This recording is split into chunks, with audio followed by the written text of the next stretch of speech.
Saudações, pessoas. Então a gente vai resolver hoje a prova de Geografia do PAV 3 da UFPEL de 2019. Vamos dar uma olhada, conferir o que caiu de conteúdo, né? O que pode estar relacionado aí que vocês vão encontrar em 2020, tá? Então vamos lá, questão de IDH aqui, ó, Índice de Desenvolvimento Humano, tá? O índice que foi criado pela ONU, né, que ele vai ali de 0 a 1, quanto mais próximo do número 1, melhor é o desenvolvimento humano de um país, e ele leva em consideração o quê? Né, a expectativa média de vida ao nascer, né, o grau de escolaridade das pessoas, né, quanto tempo essas pessoas elas ficaram estudando e tal, né, quantos anos de escolarização, e a renda per capita. Então, esses três critérios eles elaboraram, tem uma fórmula matemática e criou o IDH. Então vamos lá, o que a questão 8 está pedindo? Ó? O Programa das Nações Unidas para o Desenvolvimento Humano, PNUD, estabeleceu no Relatório do Desenvolvimento Humano de 1990 que a situação de pobreza atinge as pessoas que vivem com menos de $1,25 por dia. O Banco Mundial considera a faixa de menos de $2 por dia para definir a população pobre e menos de $1, olha só, menos de $1 por dia, pobreza extrema. Então isso aqui é importante. Toda vez que falar em pobreza extrema são as pessoas que vivem com menos de $1 por dia. Outro ponto interessante de se destacar é que existem diversas maneiras de se medir e de se avaliar a pobreza no mundo. Uma das formas é a análise, por exemplo, dos indicadores socioeconômicos. Outra seria por meio da análise do Índice de Desenvolvimento Humano, tá? Então, aqui, ó, sobre o IDH, é correto afirmar que leva em consideração o quê, então, ó? A expectativa de vida, o grau de escolaridade e a renda per capita, tá? Letra D, então. Vamos ver aqui, para vocês terem uma ideia, em 2019 a ONU divulgou os dados de 2018 do IDH, olha aqui, ó. Tá? Estimativas de 2018, dados publicados no ano passado, né? Então a gente tem aqui, ó, dos 10 primeiros países com desenvolvimento humano, melhor IDH, nenhum deles é latino-americano, nenhum deles é africano. 7 deles são europeus, né? Depois a gente tem Hong Kong na Ásia, a Austrália na Oceania e Singapura na Ásia, ó. Então aqui no caso da Noruega, 0,954, muito próximo de 1. Tá? O Brasil, para vocês terem uma ideia, né, 79ª posição. O Brasil fica atrás de países como o Uruguai, como a Argentina, como o Chile, né, os nossos vizinhos aqui da América Latina. O Brasil tem um IDH muito baixo, isso é um problema sério e a gente tem as grandes desigualdades sociais do nosso país. Tá? Então o IDH foi a primeira questão do PAV 3 de 2019. Olha só, questão número 9 sobre as revoluções industriais, tá? Então, olha aqui, ó. Primeiro aqui a gente tem uma máquina a vapor, né? Uma roda aqui para cima de um trilho. Aqui a gente tem uma esteira, né? A gente tem um carro, aqui um Ford T, parece um carro antigo, dos modelos dos anos 20 lá. Aqui nós temos um braço mecânico, né? Então, representando a robótica, né? E aqui a gente tem armazenamento em nuvem, né? A gente tem um smartphone, um braço robótico lá, não sei o que é isso aqui, mas tudo ele conectado ali, né, pela internet, na internet das coisas, as máquinas, né, conversando entre si e tal, e as pessoas controlando as máquinas à distância. Então, o que está pedindo aqui? Ó? A imagem acima representa as 4 revoluções industriais que o mundo conhece. Analise as assertivas a seguir. Então, primeira, segunda, terceira e quarta. A primeira se caracteriza por um conjunto de tecnologias que permitem a fusão do mundo físico, digital e biológico. Ó. Então, essa aqui é a quarta revolução industrial. Ó. Tá? O número 1, ele tem que estar aqui. Ó. Tá? 2. Se concentra na energia mecânica e nos motores a vapor. O motor a vapor, olha aqui, iniciou-se no final do século XVIII, né, sendo a mecanização da indústria têxtil a principal indústria da primeira revolução industrial, a produção de tecidos, tá? Um dos casos mais conhecidos, tá? Então o número 2 ele tem que estar aqui, ó, primeira revolução industrial. Com o advento da tecnologia da informação e da informatização, computadores, mainframe, computadores pessoais, a internet entram na fábrica para automatizar tarefas mecânicas e repetitivas, né? Isso começa a ocorrer no século passado, a partir dos anos 70, que é o advento da informática, da computação, né? Existindo até hoje. Então, o número 3, né, tem que ser essa aqui, ó, a terceira revolução industrial. E a 4, né, ó, 4 se caracteriza pela eletrificação da fábrica, pela utilização de métodos científicos na produção, né, culminando com a fábrica de produção em massa, né, a linha de montagem, com o exemplo mais famoso, a linha de montagem da Henry Ford de 1913, né? Então o número 4 tem que estar aqui. Então a resposta certa dessa questão é a letra C, ó, 2, 4, 3 e 1. Revolução Industrial. Cara, isso é um tema que cai seguido, né? É bem comum, vão encontrar na prova do PAV de 2020 alguma coisa relacionada a Revolução Industrial, tá bem? Então essa foi a questão número 9. Ó. Cara, questão número 10. Geografia urbana. O tema é geografia urbana, certo? Então olha aqui, ó. Movimentos sociais são organizações ou grupos estruturados, né, para criar formas de associação entre pessoas, grupos de pessoas ou entidades que têm interesses comuns e buscam defender seus direitos por meio de ações coletivas. Tá, tem toda uma história aqui sobre, né, vocês podem ler depois, questão número 10, sobre a questão dos movimentos sociais, tá? Ó, no que toca os movimentos sociais urbanos, pode-se destacar que alguns dos aspectos que envolvem a inserção da classe trabalhadora em movimentos sociais é a falta de moradia, tá? A matéria abaixo evidencia a defasagem de moradia no Brasil. Então ali já começa, entre aspas, né? A população cresce ano a ano e o déficit habitacional segue a mesma trajetória no Brasil e vamos ver o que continua aqui, e é superior, olha só, 7,7 milhões de moradias, né, para suprir a demanda por imóvel próprio no país. Isso é um absurdo, né? A gente tem um monte de imóveis fechados nos grandes centros e tantas pessoas que não têm lugar para morar. Os dados são baseados em informações da Pesquisa Nacional por Amostra de Domicílio, né? O PNAD do IBGE de 2015, né? Um problema e tanto para ser administrado pela gestão pública. Então, um artigo da Carta Capital. Aqui, o que está pedindo agora? Fala sobre o Estatuto da Cidade. Ó. Um importante instrumento para contribuir com a amenização da falta de moradia correta é a aplicação do Estatuto da Cidade, criado lá nos anos 2001, tá? Então, o Brasil tinha o Ministério das Cidades, aí eles desenvolveram o Estatuto da Cidade para tentar regular, né, melhorar a distribuição da terra urbana no país. Então, sobre a função social da propriedade, é correto afirmar que ela prevê o quê? Ó? A pronta retomada do imóvel, não direito do antigo proprietário se manifestar? Não, né?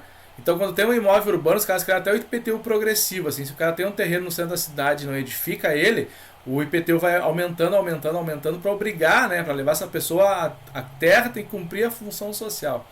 Então, tá errado essa aqui, ó. Que a casa de veraneio possa ser desapropriada para garantir moradia a um terceiro. Cara, não tem nada a ver. Isso aqui é uma furada gigantesca, né? É um absurdo essa questão, essa letra B, que não tem nada a ver com o Estatuto da Cidade, né? O fortalecimento da especulação imobiliária para posteriormente garantir o acesso à moradia para toda a classe trabalhadora. Então, olha, isso aqui é uma piada também. Fortalecer a especulação imobiliária, quer dizer, aumentar artificialmente os valores do preço do imóvel urbano para depois da moradia digna para as pessoas. Não tem nada a ver.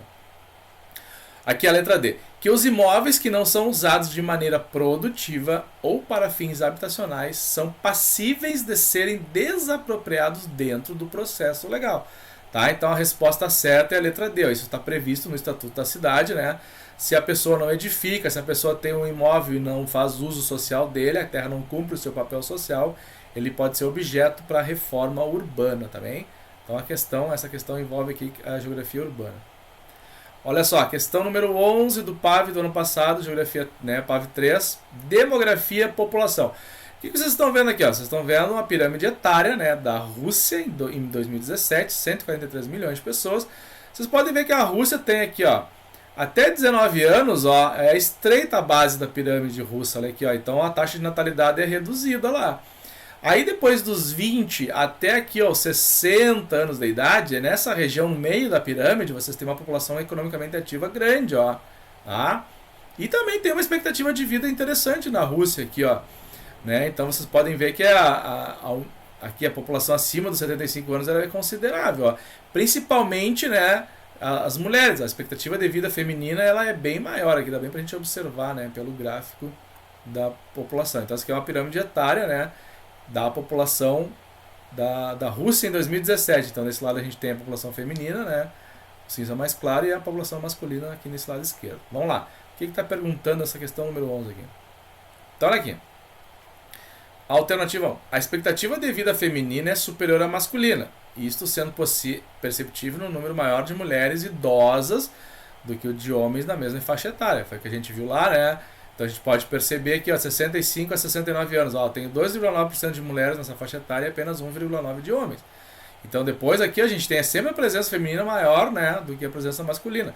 E já começa a aparecer na população russa, que é interessante, lá nos 50 anos, olha aqui, ó, né, da 45 a 49, então as mulheres podem ter uma predominância maior na população russa e principalmente a população feminina idosa, tá bem? Então a expectativa de vida é maior, feminina é maior que a masculina, então tá certo.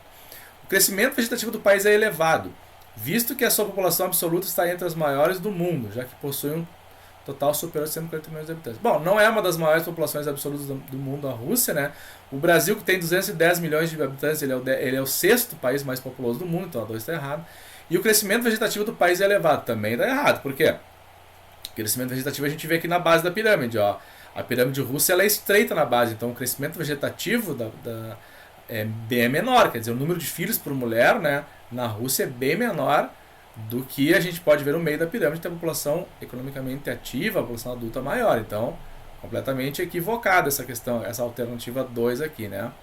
Na verdade, a alternativa 2 aqui, o crescimento vegetativo do país é elevado, não, porque a base da pirâmide é estreita. O maior grupo etário é o de idosos, por causa da acumulação da população nos grupos de acima de 50 anos, como é o caso da faixa etária de 55 a 59 anos. Então, não é uma verdade isso aqui, né? Porque o que a gente tem aqui, ó, onde é que está predomina a população russa? Predomina a população russa, ela está aqui dos 20 até os 55 anos de idade, olha aqui, ó. Então a maior parte é a população, que eu falei para vocês, é economicamente ativa, tá trabalhando, tá, né, produzindo. Então isso aqui é interessante para uma pirâmide etária de um país, ó. Bom, e a 4 aqui, ó.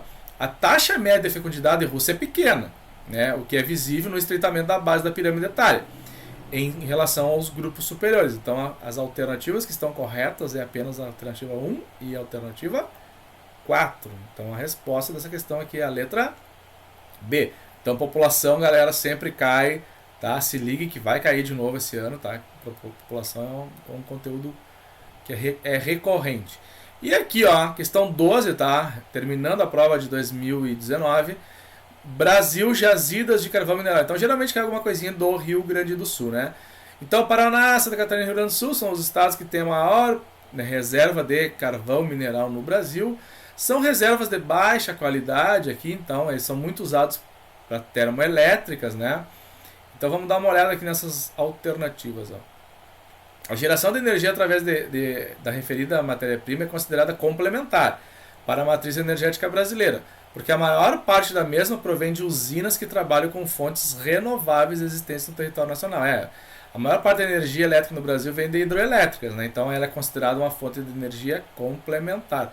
Então, geralmente, quando tem problemas de seca, assim, de estiagem, que diminui a produção de energia hidroelétrica, são ativadas, né, e aumenta a produção de energia termoelétrica, utilizando carvão, que isso, inclusive, aumenta até o preço da energia no Brasil, né?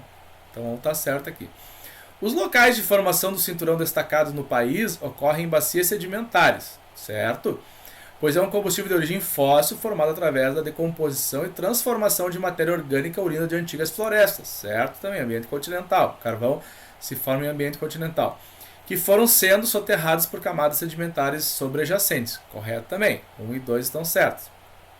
A 3. Um dos problemas ambientais decorrentes do uso da retirada de energia é a emissão de gases poluentes por usinas. A exemplo da existente em Candiota, ali a fronteira com o Uruguai, né, no Rio Grande do Sul, que teria provocado a formação de chuva ácida em países vizinhos, como é o caso do Uruguai. Correto também, um dos grandes problemas da... Aqui tem a mina Guaíba, agora um projeto que vem em implantação nessa região metropolitana de Porto Alegre, aqui próximo de Charqueadas, né? Uma maior mina de extração de carvão a céu aberto do mundo, um empreendimento para uma empresa chinesa e tal, que está gerando uma polêmica muito grande. Por quê? Porque provou esse tipo de atividade de extração mineral, né? Extração de carvão, produz um impacto ambiental muito sério. E no caso da queima de combustíveis fósseis, provoca a questão da chuva ácida, que é um problema enfrentado lá em Candiota, né, na fronteira com o Uruguai. 4 aqui. O Brasil é conhecido por ter abundantes reservas naturais da referida matéria-prima no seu território. Na verdade, tem bastante abundância de reserva de carvão vegetal, mineral, mas com uma baixa potencial de gerar energia, né?